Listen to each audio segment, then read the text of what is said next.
teve melhor aproveitamento nos treinos do Vasco. Emiliano Dudar, o metro 91. A galera grita Dudar, Dudar.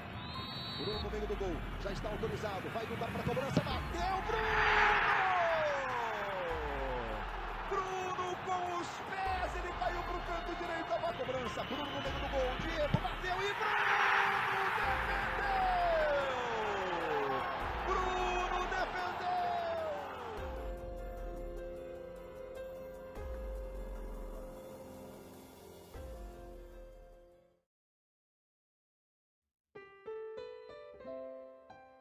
Terima kasih sudah klik video ini. Selamat datang di channel The Purbas. Apa kabar kalian hari ini? Saya harap semoga kalian semua dalam keadaan sehat dan sejahtera, tak kurang satu apapun. Kalau sekarang ada yang sedang terbaring sakit, mari kita doakan bersama, semoga lekas sembuh dan bisa segera beraktivitas kembali. Seperti biasa, saya kembali akan membawakan sebuah kisah nyata kasus kriminal. Namun sebelum mulai, saya ingatkan kepada kalian yang memiliki masalah atau sensitif dengan konten berbau kejahatan dan pembunuhan, sebaiknya segera skip video ini dan tidak lanjut menonton.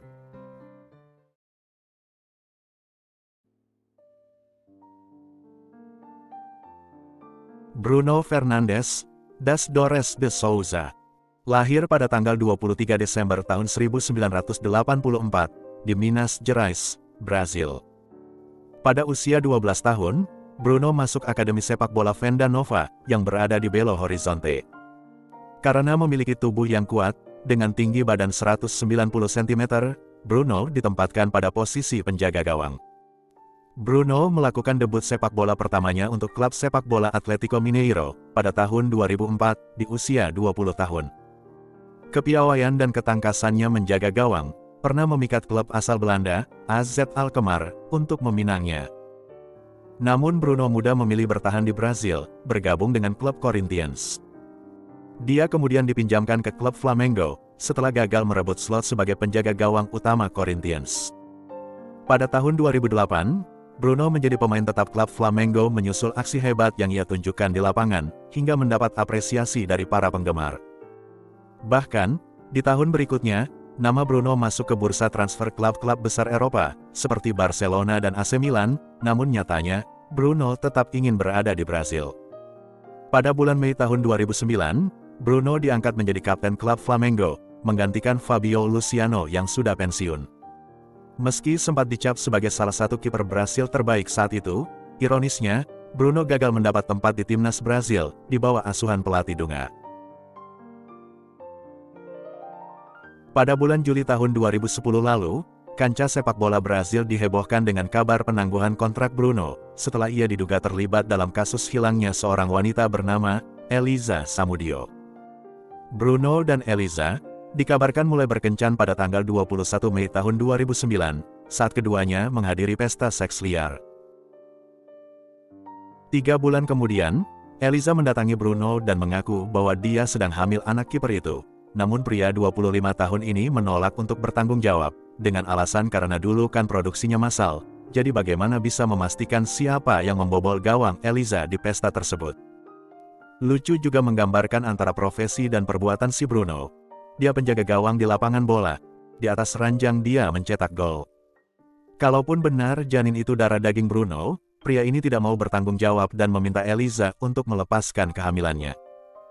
Memiliki anak di luar pernikahan harusnya menjadi keputusan bersama. Kalau memang Elisa menginginkan anak itu, berarti dia harus siap dengan konsekuensinya sendiri. Di saat yang sama, Bruno sedang menjalin asmara dengan seorang dokter gigi bernama Ingrid Cavalcanti. Namun status Bruno tidak sesederhana itu, karena pria ini juga sudah menikah dengan seorang wanita bernama Diana Rodriguez. Dari pernikahan itu, Bruno dan Diana memiliki 2 orang anak. Saya kasih waktu 10 detik untuk kalian tepok kepala dulu.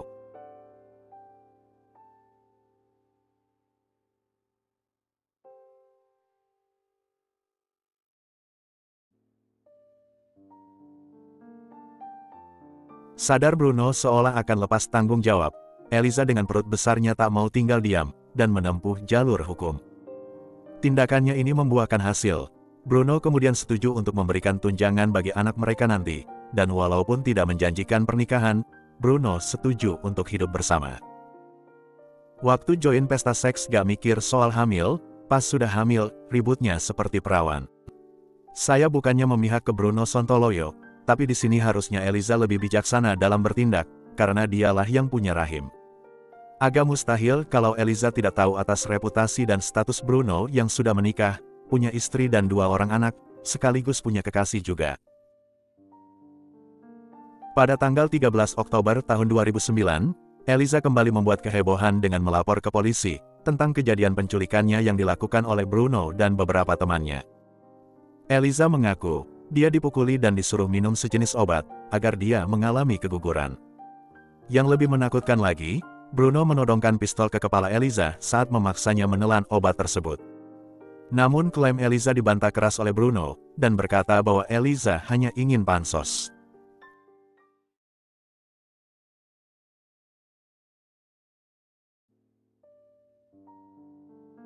Walaupun Eliza mengklaim bahwa Bruno dan beberapa pria lain telah menganiayanya, dan memaksanya meminum sejenis obat, namun kehamilan Eliza terus berlanjut hingga melahirkan di bulan Februari tahun 2010.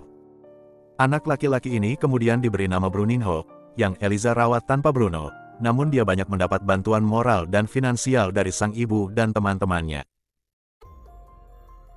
4 bulan kemudian, tepatnya di tanggal 9 Juni tahun 2010, Ibu Eliza melaporkan wanita itu menghilang bersama putranya.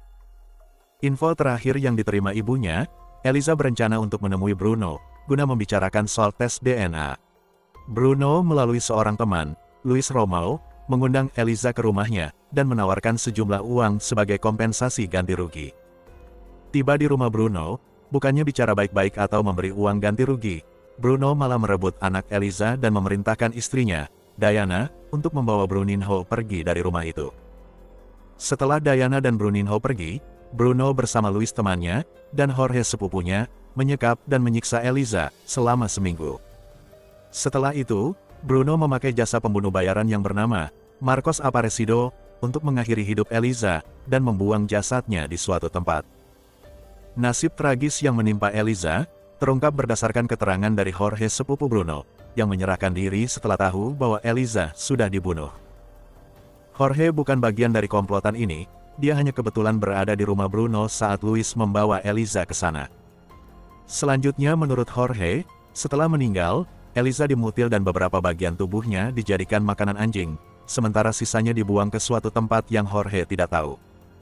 Bruninho yang dibawa oleh Diana istri Bruno, ditemukan dalam kondisi sehat dan aman oleh polisi, di sebuah kawasan kumuh. Bruno yang bersembunyi selama hampir sebulan, akhirnya menyerahkan diri ke polisi pada tanggal 7 Juli tahun 2010.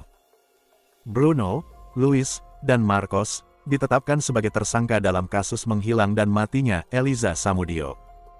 Dalam interogasi hingga ke persidangan di tahun 2013, ketiga terdakwa mengakui perbuatan mereka terhadap Eliza, namun mereka bungkam mengenai keberadaan jasad wanita itu.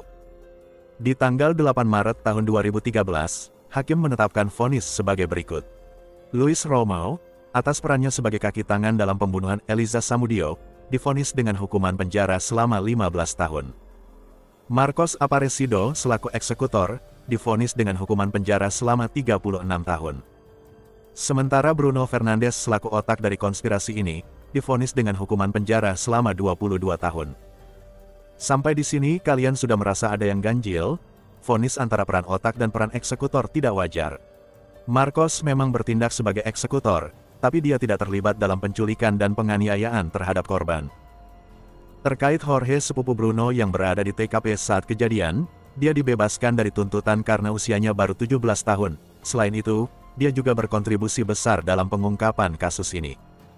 Bruno, Luis dan Marcos menerima vonis tersebut atas kejahatan yang mereka lakukan bersama-sama, menculik, menganiaya, dan membunuh Eliza Samudio. Vonis dijatuhkan hanya berdasarkan pengakuan para terdakwa dan berdasarkan keterangan para saksi, sementara jasad Eliza tidak pernah ditemukan. Ketiga terdakwa tidak mau mengungkap keberadaan jasad Eliza, atau bisa kita simpulkan, polisi dan jaksa telah gagal menuntaskan kasus ini hingga selesai. Seharusnya, mereka bertiga juga didakwa atas perusakan dan penyembunyian jasad korban, dan divonis maksimal. Selain itu, mereka seharusnya dituntut juga atas penculikan Bruninho, yang bisa membahayakan keselamatan balita itu. Diana yang membawa Bruninho, dengan kata lain, dia adalah kaki tangan penculikan, tidak pernah diproses hukum. Keanehan penegakan hukum dalam kasus ini terus berlanjut. Bruno melalui pengacaranya, mengajukan banding.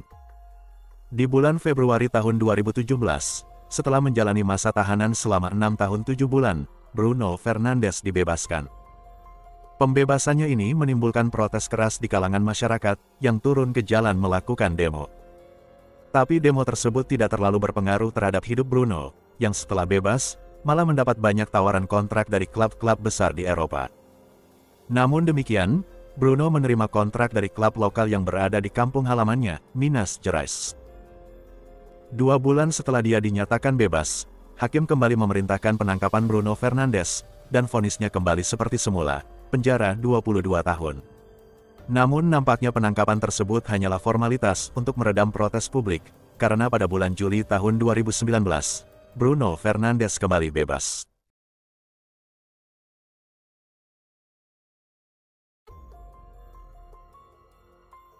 Vonis hukuman Bruno Fernandes direvisi menjadi penjara semi terbuka.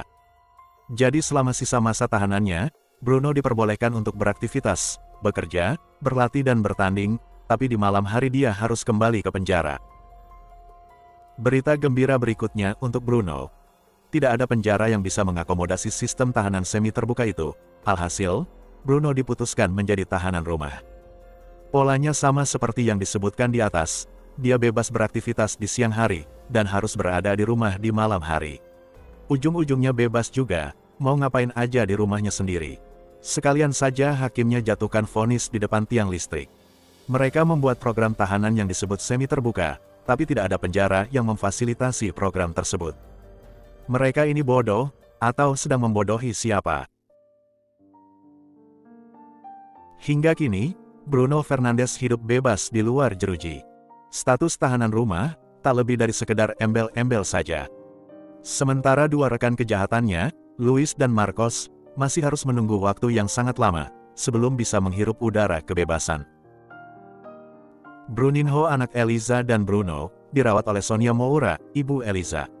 Entah bagaimana nanti wanita itu menjelaskan, saat Bruninho bertanya tentang siapa, dan di mana orang tuanya. Setidaknya, hakim bisa memerintahkan Bruno dan Bruninho menjalani tes DNA, dan kalau terbukti benar bocah itu anaknya Bruno, dia harus memberi tunjangan bagi anak biologisnya itu. Itulah tadi kisah nyata kasus kriminal kita hari ini. Coba sampaikan pendapat kalian mengenai kasus ini di kolom komentar. Terima kasih sudah menonton video ini hingga selesai. Jaga kesehatan selalu, dan sampai jumpa lagi di kisah nyata kasus kriminal berikutnya dari channel The Purbas.